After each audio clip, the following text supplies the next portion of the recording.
കോഴിക്കോട് മുക്കത്ത് നാടിനെ ഞെട്ടിച്ച വൻ രാസലഹരി വേട്ട നടന്നു.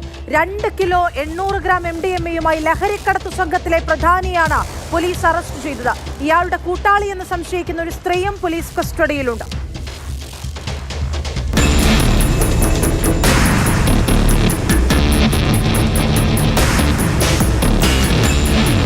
സംസ്ഥാനത്ത് അടുത്തിടെ നടന്ന ഏറ്റവും വലിയ MDMA വേട്ട.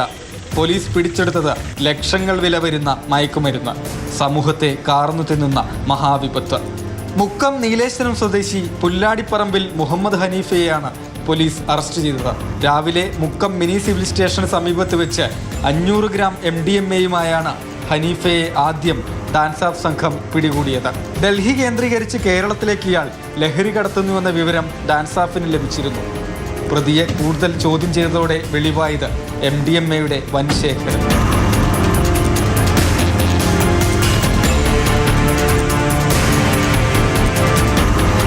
ഇയാൾ വാടകയ്ക്ക് താമസിക്കുന്ന മണാശ്ശേരി കയ്യേരിക്കലിലെ വീട്. 2 കിലോ 300 ഗ്രാം MDMA കണ്ടെടുത്തു ഇവിടെ വെച്ച്.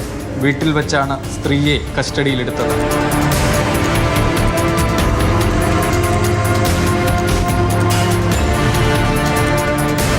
മയക്കുമരുന്ന് ശൃംഖലയിലെ കൂടുതൽ കണ്ണികൾ, സാമ്പത്തിക ഇടപാടുകൾ എല്ലാം വിശദമായി അന്വേഷിക്കുകയാണ് പോലീസ്.